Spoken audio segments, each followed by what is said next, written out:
¿qué tal? Buenos días. Ya estamos aquí con ustedes en este espacio por la mañana.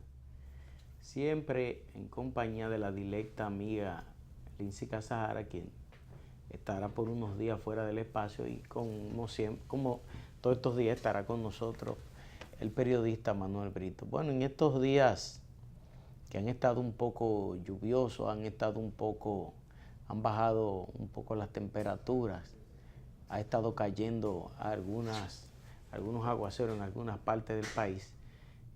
Parece ser que las presas no han tomado la cantidad de agua necesaria, según hemos visto aquí en algunos medios, y ya se está hablando de que viene una nube gigantesca del polvo de Sahara, que esa nube impide la formación de las nubes y por tanto aísla la posibilidad de lluvia en los próximos días. Pero vamos a esperar porque a veces los organismos meteorológicos dicen una cosa y después la naturaleza hace otra, pero vamos a esperar porque uno no sabe. Miren, el cardenal Nicolás de Jesús López Rodríguez, desde que se retiró, porque fue un retiro voluntario, él había renunciado ante la Santa Sede ya como arzobispo metropolitano de Santo Domingo, pero su condición de cardenal no la pierde. El cardenal Nicolás de Jesús López Rodríguez asumió un bajo perfil completamente. Asumió un bajo perfil a tal punto que ni siquiera se le nota en los medios y esos temas fuertes de los cuales él siempre fijaba posición. El cardenal ni siquiera en esos temas se ha involucrado. Yo una vez estaba por ahí por la George Washington y lo alcancé a ver que pasó por ahí en una jipeta con un sacerdote y la gente que estaba por ahí, yo vi que le hacía saludos y eso. Y esa fue la última vez que yo vi al cardenal así, que siempre estaba en las primeras planas, en los primeros planos del debate, en todas las cosas. Y era un hombre frontal, un hombre que fijaba posición sobre los temas importantes en la sociedad dominicana. Se esté o no esté de acuerdo con él. Era un hombre de carácter, un hombre con responsabilidad. Y ese liderazgo que mantuvo en la Iglesia Católica, supongo yo que por más de 20 años, porque desde que yo era estudiante universitario, ya él era el líder de la Iglesia Católica y hasta hace 1 o 2 años que pasó a una posición de bajo perfil. Pero el cardenal fue un hombre siempre que dio la cara en todos los temas fuertes de la sociedad dominicana. Hay quienes no le perdonan esas posturas responsables, esas posturas frontales que él asumía. Hay sectores tanto de la llamada sociedad civil, de los partidos de izquierda, hay un sector de la prensa que lo adversa rabiosamente. Y esos sectores no le perdonaron nunca al cardenal, que el cardenal tenía posiciones en temas como sobre la inmigración haitiana, los conflictos empresariales y políticos del país. Él fijaba posiciones siempre definidas. Y esos grupos, mantienen posiciones patria o muerte. Usted o está con ellos o usted es un muerto civil para ellos. Hace como 2 años, hace como 2 o 3 años, esos mismos grupos trataron de lanzar un bardón sobre el cardenal Nicolás de Jesús López Rodríguez. Y el padre Manuel Ruiz los enfrentó de manera tenaz. Y ahora esos mismos sectores han lanzado una infamia contra el cardenal Nicolás de Jesús López Rodríguez, y es atribuyéndole la paternidad de un niño. Incluso lo hicieron público y eso. Uno así, desde su óptica, independientemente de que uno hace un ejercicio periodístico permanente, uno no sabe, no conoce la vida íntima de las grandes personalidades, de los líderes empresariales, los líderes políticos, los líderes sociales. Uno los ve así en público, a veces escucha cosas, se dicen cosas, pero las cosas, los rumores que se tejen sobre los políticos, los empresarios, los líderes eclesiásticos, esas cosas, hay que tomarlo mucho con pinza, porque es que a veces tienen enemigos gratuitos que le lanzan infamias. Y el cardenal, pese a los años que tiene ya retirado, que tiene fuera del debate nacional, le lanzan esta acusación de que es el padre de un menor, y la familia del menor lo desmiente.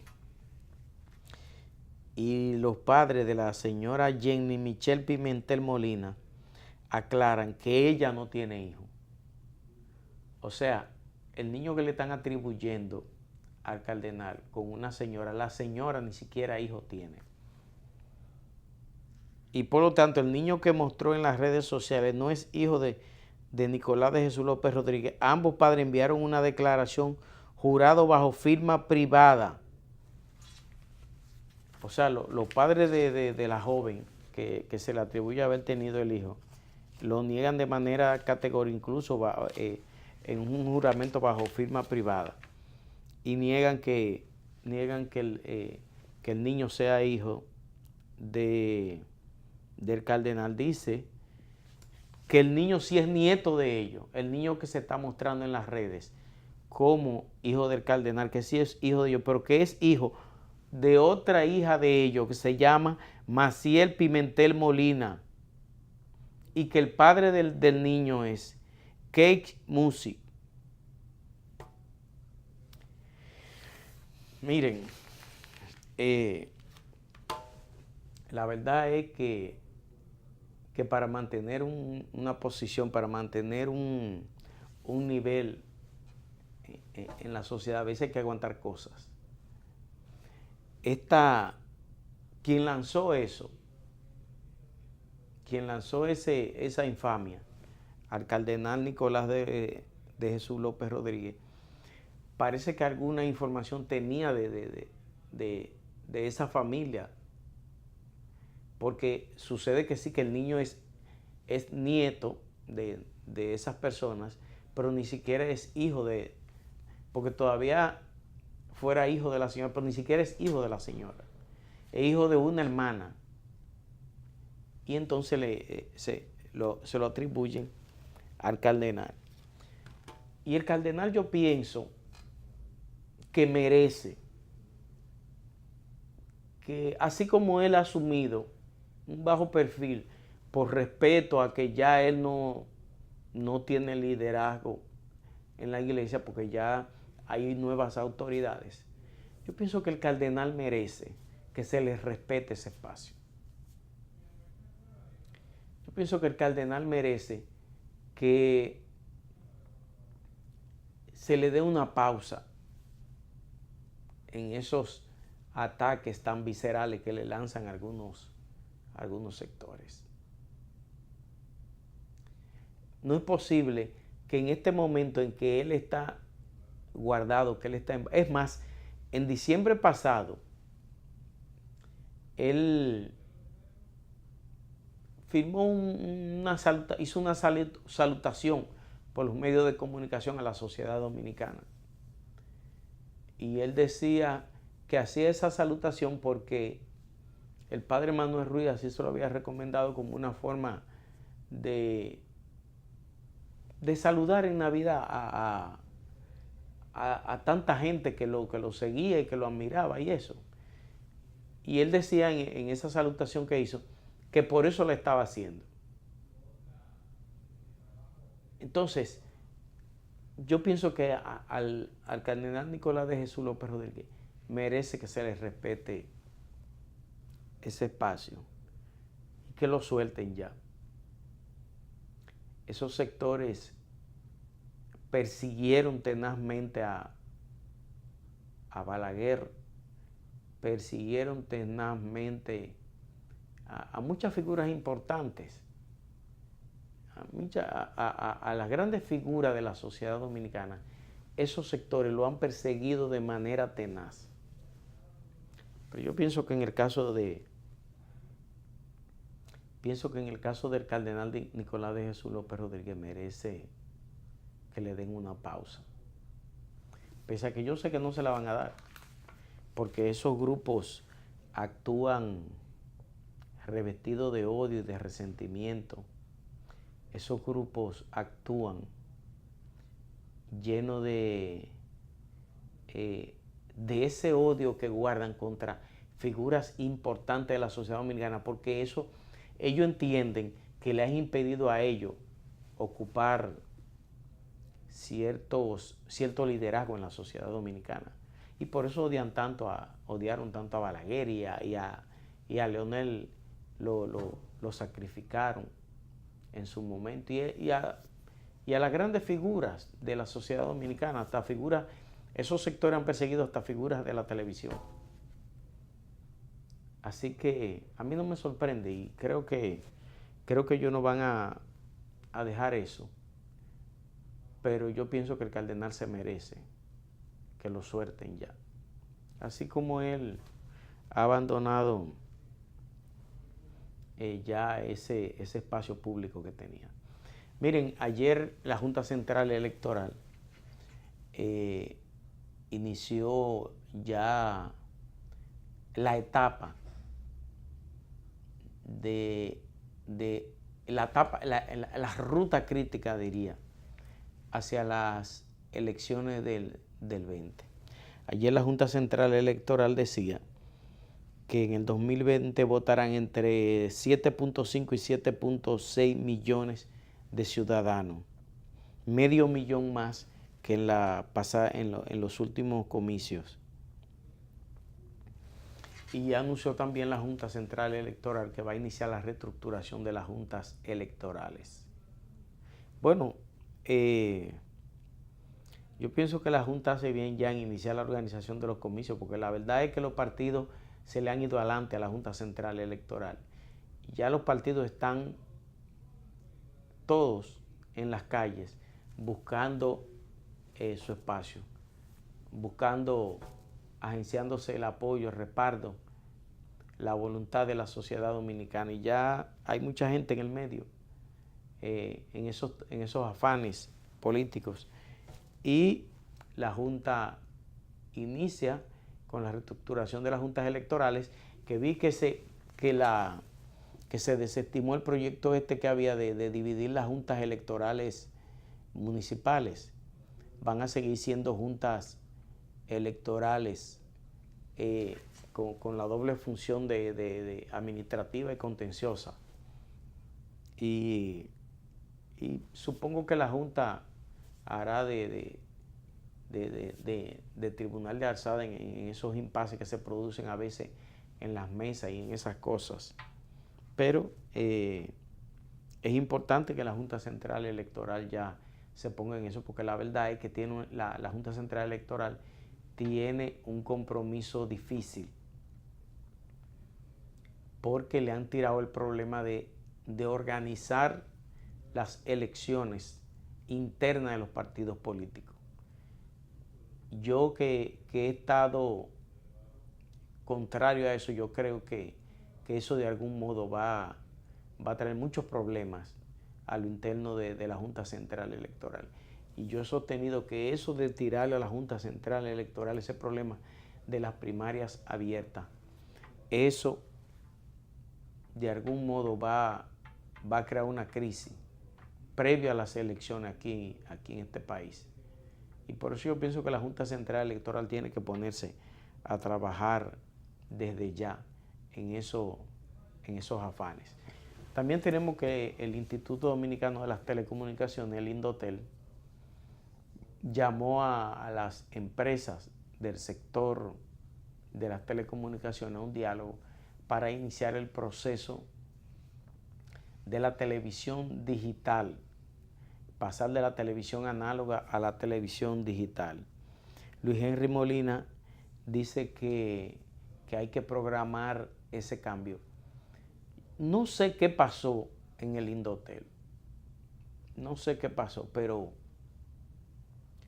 yo recuerdo, y en estos días se lo dije a José Rafael Vargas cuando estuvo aquí, que el Indotel, desde que él salió de esa institución, y a veces usted dice, bueno, pero la gente no son imprescindibles en las instituciones. Pero hay que reconocer que desde que José Rafael Vargas salió del Indotel, el Indotel no ha funcionado. Desde que José Rafael Vargas salió de ahí, esa institución ha caído en un letargo total.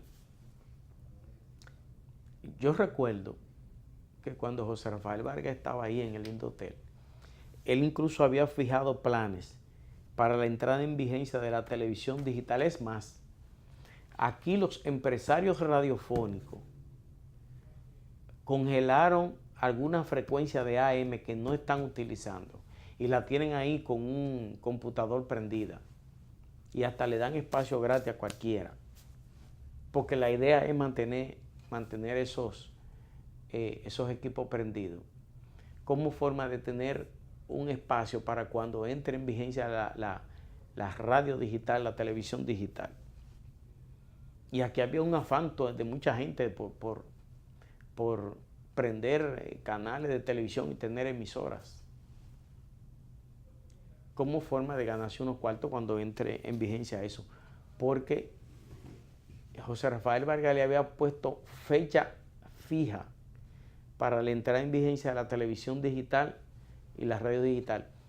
Y la gente andaba hablando en eso, y la gente andaba averiguando, y qué va a pasar con mi televisor, y qué va a pasar con esto. ¿Qué pasó? Que todos esos planes se cayeron. Y el Indotel no ha dado pie con bola jamás. Y todos los planes y todos los proyectos de desarrollo del sector radiofónico y de la televisión que había en el país, todos se atrasaron. Incluso esto de la televisión digital, la mayoría de la gente andaba buscando cómo era que iban a accesar a las señales con los televisores que tenían. Y recuerdo que se hablaba, no, que usted compra un equipo de tal forma y eso le resuelve el problema. En Estados Unidos el gobierno le regaló o le facilitó a la gente unos equipos para que puedan accesar a la televisión digital. O sea, aquí había ya una efervescencia en torno a la entrada en vigencia de la televisión digital. Pero el Indotel ha caído en un letargo completo. Y recuerdo cuando Gedeón Santos asumió la dirección del Indotel, Gedeón Santos incluso habló de unos proyectos de la entrada en vigencia, de que iban a facilitar Wi-Fi en los sectores de bajos ingresos, que iban una serie de planes y todo eso se ha ido diluido. Y usted se pregunta, ¿y por qué todos esos planes que habían en el Indotel se han diluido? ¿Y por qué? Si el país ya tiene que estar a la vanguardia en el desarrollo del sector de la televisión y de la radio digital. Bueno, pues nada, vamos a esperar que el señor Luis Henry Molina logre rescatar esa institución y relanzarla, porque la verdad es que el Indotel no ha pegado una desde que el señor José Rafael Vargas salió de ahí. No ha pegado una el Indotel, y esa institución, todos los planes de desarrollo del sector que se habían diseñado están todos frenados, están parados, están detenidos, están congelados, no se sabe por qué. Y el país ya tiene que encaminarse al desarrollo de ese sector que es vital para el desarrollo del país. Miren, yo pienso que los partidos tienen que ponerse, que llevar un poco de tranquilidad a la sociedad dominicana. Y los partidos, más cuando sea el partido de gobierno, tienen que llevar tranquilidad a la sociedad. Ahí veo que los voceros del PLD en el Congreso, en la Junta Central Electoral, se están peleando, y el señor Monchi Fadul le dice a la prensa que el único delegado del PLD en la Junta Central Electoral es él, porque Hernández Peguero ha tenido quien es el delegado técnico del PLD en la Junta Central Electoral, ha tenido una posición un poco firme en algunos temas. Yo pienso que ya es tiempo de que los partidos empiecen a reorientarse, que los partidos comiencen a recuperarse. Ayer incluso vi que el señor Ventura Camejo decía que el comité político debería de mediar entre el presidente Danilo Medina y el expresidente Leonel Fernández. Y como forma de bajar un poco la tensión a lo interno del Partido de la Liberación Dominicana. Usted se pone a ver las contradicciones que hay a lo interno del PLD y usted no las entiende. Porque usted escucha que hay algunos sectores que hablan de una probable reelección. Como si este país tuviéramos en Burundi o en Somalia o en una cosa de esa, donde un día para otro usted puede hacer lo que usted le venga en gana. Aquí la Constitución de la República prohíbe una repostulación del presidente de la República. Y hay quienes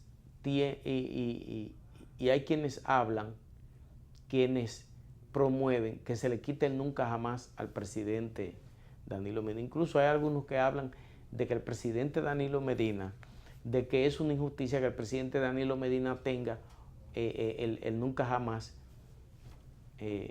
porque ellos consideran que es un acto de injusticia.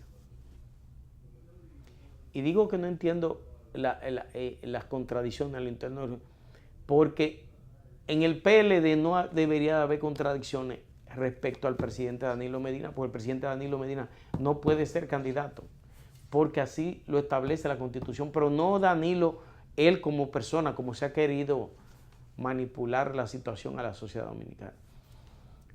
La idea es que de ahora en adelante los expresidentes en ningún caso podrán buscar una segunda reelección. Y eso no es a Danilo Medina, y yo lo he dicho. Eso es a todo el que sea presidente a partir de ahora.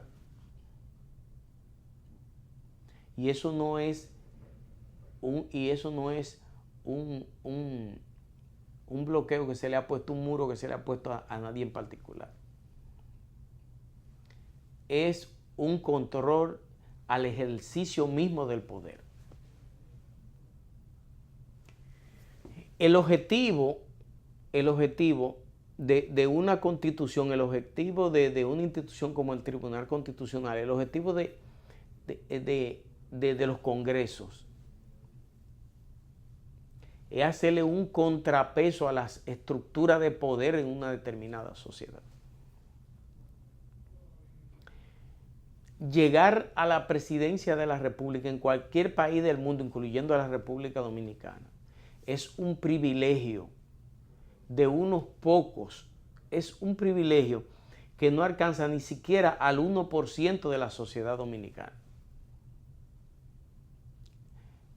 Imagínense, en los últimos, es más, desde que mataron a Trujillo para acá, usted cuenta con una mano los que han sido presidentes. Porque es un privilegio. Llegar a la presidencia de la República es un privilegio de unos cuantos en una sociedad. Pero precisamente por ser un privilegio de unos cuantos en la sociedad, es que la sociedad misma tiene que ponerle control a esos grupos de poder, a quienes ejercen el poder.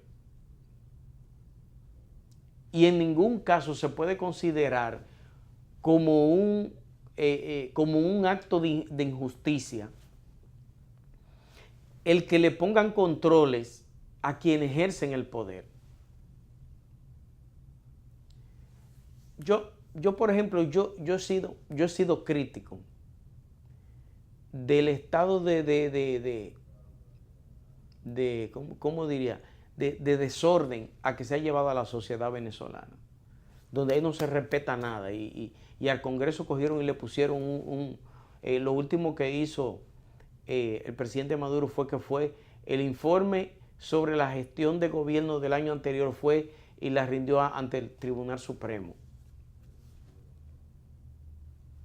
Esas son cosas que destruyen el desarrollo institucional y económico de cualquier país. Y yo pienso y estoy a favor de que se mantenga el control a los presidentes, que solo puedan ser electos una elección y una reelección y para su casa. Pero esa posición la mantengo en función de todo el mundo.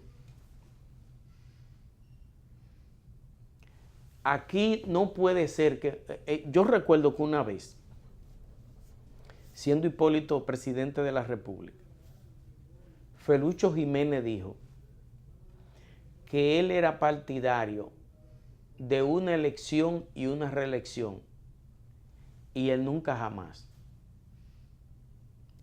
Y Felucho decía en ese entonces que si no se ponía ese control, decía él, Hipólito y Leonel van a ser presidentes hasta que se mueran los dos.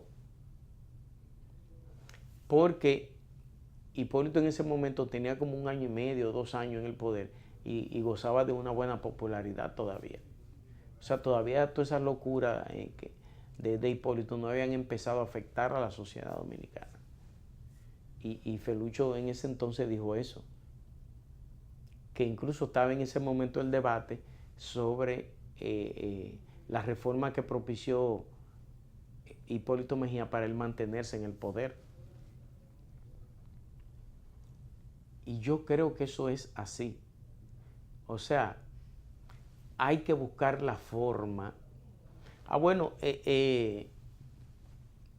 Rosario Espinal, la politóloga Rosario Espinal, en este espacio ella decía que una reforma que se pudiera aceptar es que después de 2 años de haber salido del poder, los expresidentes pudieran volver a ser candidatos.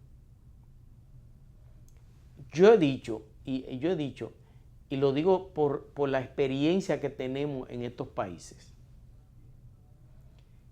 que si a los presidentes, a los expresidentes, se les deja suelto para volver a aspirar cuando ellos quieran, cuando salgan del poder, antes de salir del poder, van a preparar las condiciones para su retorno y van a torcer todo lo que haya que torcer con tal de ellos volver en el futuro. Y después que salgan, entonces se van a dedicar a conspirar y a hacerle la vida imposible al que esté gobernando para ellos volver a ser candidato 4 años después. Señores, esa es la realidad que se daría en un escenario como ese. Por eso yo pienso que a los expresidentes aquí en Colombia y no recuerdo en cuál otro país, los expresidentes asumen una condición de senadores vitalicios como forma de que su experiencia de Estado la ejerzan. Aquí, por ejemplo, en el Parlacén, los expresidentes pasan a ser miembros del Parlacén de manera automática. De hecho, Hipólito Mejía y el expresidente Leonel Fernández son miembros del Parlacén. Yo pienso que esa puede ser una buena alternativa para los expresidentes, hacerlo senadores vitalicios o senadores, qué sé yo, por 10 años, no sé, como aprueben los legisladores. Porque también hay que reconocer que esas personas que han salido del poder salen con una experiencia importante de Estado que deberían de algún modo seguirle sirviendo a la sociedad dominicana. Y en estos países donde hay un escaso desarrollo institucional, lo que se hace es que se les persigue y se les intenta dañar a los expresidentes. Y siempre pongo como ejemplo lo que se da en Estados Unidos, que cuando usted sale del poder, ahí es cuando más la sociedad los respeta. Cuando usted sale del poder en la sociedad norteamericana, la gente los respeta más que cuando usted es presidente. Cuando usted es presidente, todo el mundo, los presidentes son la burla de la gente y la gente vive acechando y diciendo cosas de los presidentes, inventándole cosas. Si un presidente un día se hace un cortadito ahí afeitándose o algo así, de una vez dicen que fue en tal cosa, o que fue esto, que fue aquello, que fue una mujer. Todas esas cosas se tejen sobre los presidentes. Pero en Estados Unidos, cuando salen de la presidencia de los Estados Unidos, ahí es cuando los respetan, ahí es cuando la sociedad norteamericana. Y fíjense cómo el expresidente Bill Clinton, Jimmy Carter, los Bush, toda esa gente, fíjense cuando hay actividades importantes de la sociedad norteamericana, cómo todos ellos se reúnen. Y bueno, incluso en la pasada elección hicieron causa común porque todos estaban en contra de Donald Trump. Todos estaban en contra de Donald Trump. Incluso algunos asumieron una postura crítica a Donald Trump. Pero la sociedad norteamericana respeta a su expresidente. Aquí no es que no los respeten, pero por lo menos mantienen una cierta crítica muy virulenta contra ellos. Pero yo lo que creo es que a los expresidentes lo que hay que buscarle es un bajadero para que sean senadores, una actividad así, o un consejo de ancianos, qué sé yo, una cosa de esa. Pero a mí que nadie me venga con eso de que hay que habilitar a los expresidentes, porque ahí no hay ninguna injusticia. Yo pienso que el presidente Danilo Medina está agotando su periodo de gobierno.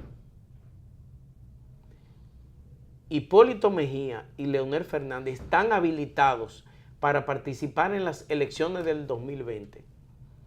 No porque un capricho particular de ellos así lo quiso, ni porque ellos manipularon las instituciones para lograr habilitarse políticamente. Leonel Fernández y Hipólito Mejía están habilitados políticamente, porque así lo quiso Danilo Medina, que fue quien introdujo la reforma del 2015 al Congreso Nacional. Incluso Reinaldo Pared fue que sometió ese transitorio que establece que el presidente Danilo Medina, en caso de buscar una reelección en la elección del 2016, no podrá ser en el futuro presidente ni a la vicepresidencia ni a la presidencia de la República. Y en este caso, el presidente Danilo Medina está inhabilitado a volver a ejercer, a buscar una postulación en unas elecciones, porque así lo quiso él. Y así lo presentó Reinaldo en el Congreso cuando lo presentó. Por eso he visto todavía ayer algunos sectores a lo interno del Partido de la Liberación Dominicana están hablando de una supuesta injusticia contra Danilo Medina. Yo creo que aquí no hay ninguna injusticia. Yo creo que aquí lo que hay es un orden institucional que a partir de ahora deberá aplicársela a todo el que pase por la presidencia de la República. No importa que se llame Danilo, Leonel, Hipólito, Alaguer, Juancito Pérez, quien sea. Y no es ninguna injusticia. Eso es un orden institucional que en todos los países del mundo siempre se asumen contra quienes ejercen el poder. Buenos días, Manuel, ¿cómo están las cosas? Sí, buenos días al país, buenos días a todos. ¿Cómo van las cosas? ¿Cómo va la jugada? Van positiva la jugada, van positiva, muy bien. Hay una situación, Alexander, que no sé si trataste el tema, y es el que tiene que ver con un audio que ha estado en estos días en las redes circulando con relación a una señora que dice tener un hijo con yo lo el comenté cardenal. ya. Ese fue mi primer tema. Sí. Sí, la verdad es que nosotros queremos señalar con respecto al tema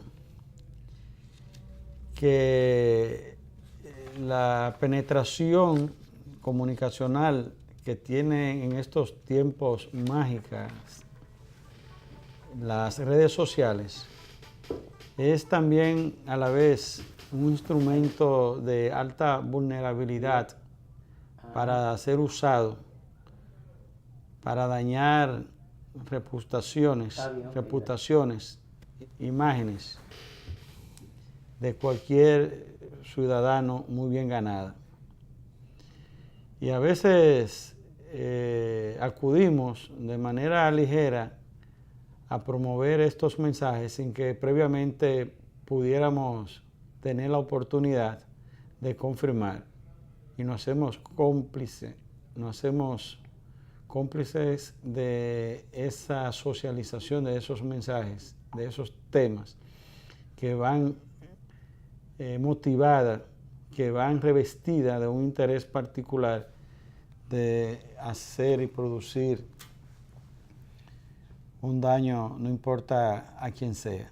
Entonces, esa persona que dice Jenny Morales tener un hijo con el cardenal y que en las redes ha sido exhibido, presentado, más también un video, sus padres con un documento público ha dado a conocer que ella no tiene hijos, ella no ha tenido nunca hijos y que se trata justamente de una campaña en contra del cardenal.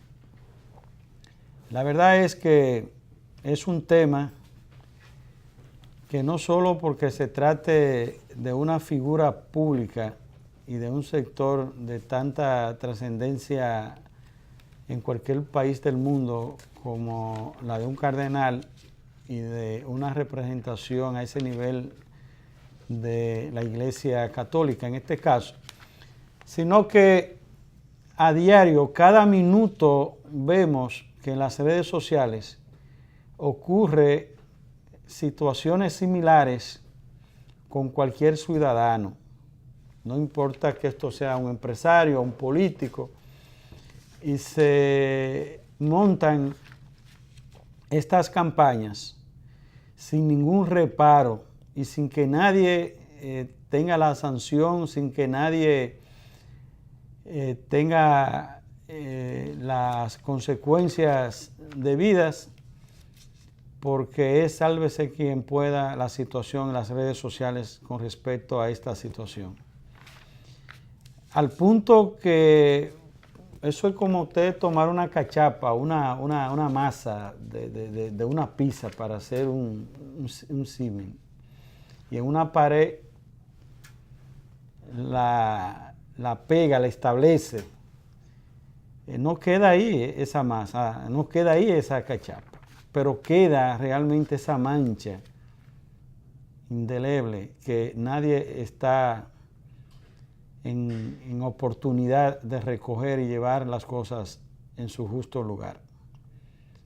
Ahí está esa situación, lo vemos, como hemos dicho, cada minuto con situaciones, y la verdad es que debemos tomar siempre en cuenta cuándo y cómo debemos manejar cuando nos llegue en una de nuestras redes un mensaje de esta naturaleza y darle aquiescencia, incluso ser parte activa de socializarlo y convertirnos de manera directa o indirecta, o de manera premeditada o no, en ser parte de ese juego.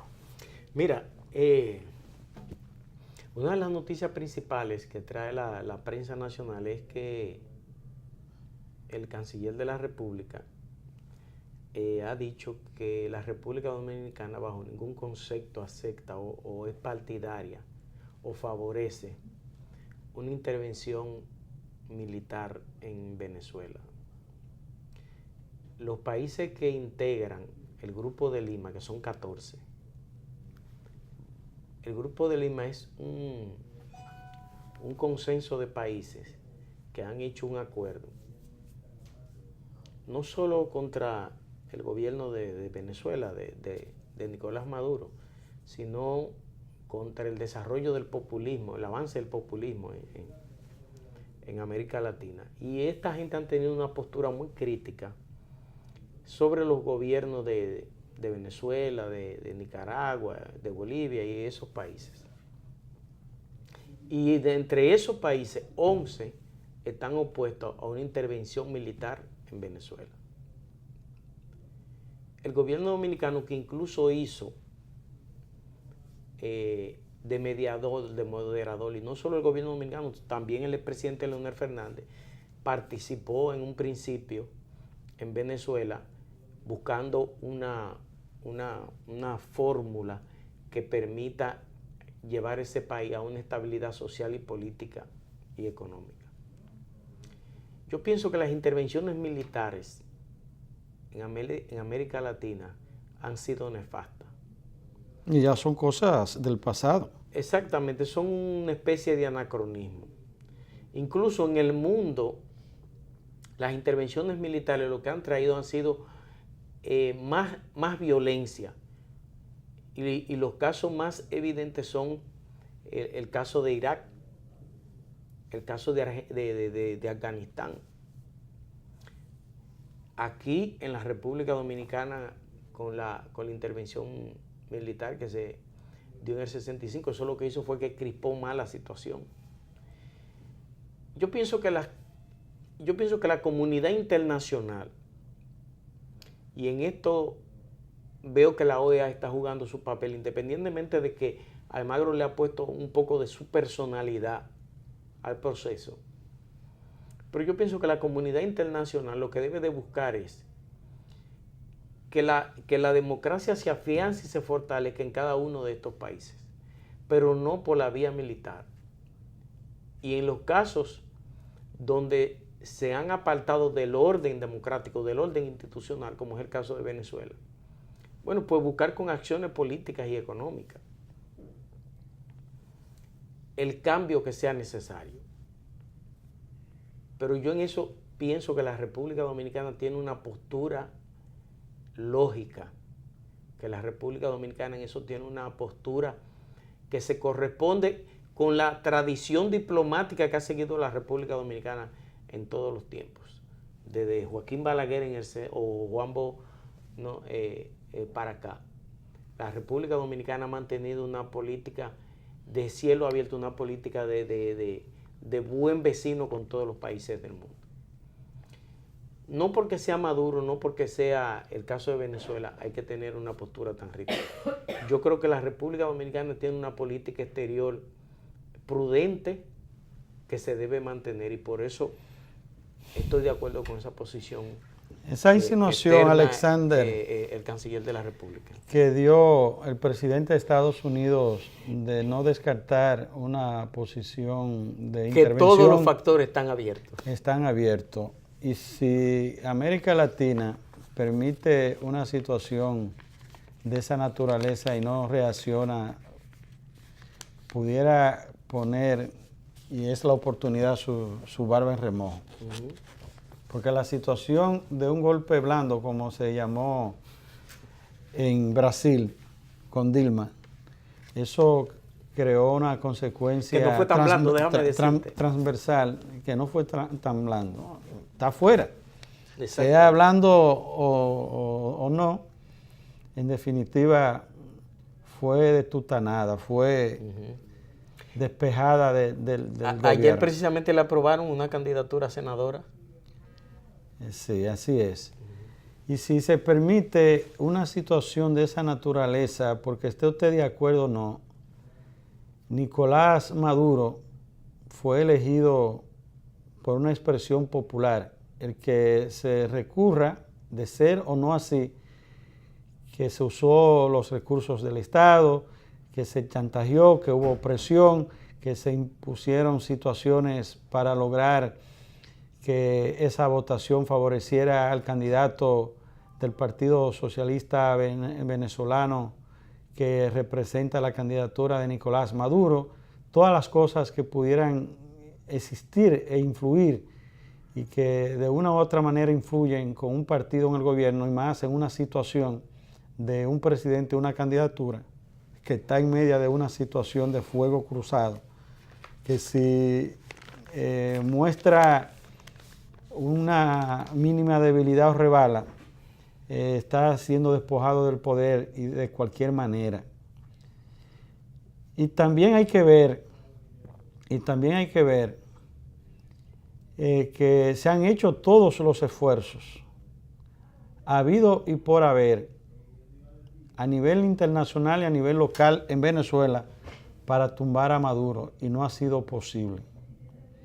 Han habido todas las situaciones, y usted puede estar de acuerdo o no, insistimos, pero fue una decisión del voto mayoritario popular, que si se permite que Estados Unidos, incluso hasta como se ha dicho en la República Dominicana, de que ya no se quiere al PLD en el poder, y se entran en su mente, en su agenda, esos caprichos, con un poder mucho o poco, por varios periodos o no, ha sido una expresión, y con debilidades, con sus luces y sombras de esos procesos. Es una decisión local que debe asumirla cada país y cada pueblo. Si estos países de realidades económicas, políticas, culturales comunes, latinoamericanos, se prestan a ese juego por intereses mezquinos y propios de situaciones locales, valga así señalarse, de su región, al juego de Donald Trump, que no hay un solo frente que no tenga abierto, y el que no tiene abierto lo crea para abrírselo, o le faltan por abrir lo que no le ha llegado el turno a esos frentes, y se monta en esa ola de esa agenda de Donald Trump en todo el sentido de la palabra, y con el caso específico de Venezuela, pudiéramos estar picando un anzuelo que entraríamos en una red que más tarde o más temprano seríamos víctimas de esa situación de Estados Unidos. La verdad es que ha sido oportuna y es de apoyarse, de valorarse como buena y válida la opinión del canciller Miguel Vargas Maldonado a nombre del Estado Dominicano en esa dirección. Nada que se preste a ser violatorio a la decisión de un pueblo y que son debates internos de cada sociedad. Si nosotros eso lo permitimos, pudiéramos entonces no tener la moral para cuando nos toque. Y sabemos lo que ocurrió en el 65 con la intervención norteamericana en la República Dominicana cuando la autorizó Nixon. ¿Cómo fue y bajo cuáles argumentos se produjo? Que todavía ese lastre el país lo está pagando. Tenemos un discurso con que la comunidad internacional no se meta en la política migratoria nuestra con respecto a regular los extranjeros en el país. Entonces son temas que, aunque parezcan distintos, no dejan de ser el mismo criterio desde el punto de vista de lo que tiene que ver con las decisiones propias de un Estado soberano para accionar y disciplinar, regular o decidir el gobierno y las políticas públicas que entienda hacer con todo el derecho que le da un Estado soberano. Bueno, vámonos a una pausa. A la vuelta volveremos en una interesante entrevista con la dirigente del Partido Revolucionario Moderno, Geranilda Vázquez, una de las 5 mujeres de mayor desafío político en esta sociedad. Así que quédese con nosotros.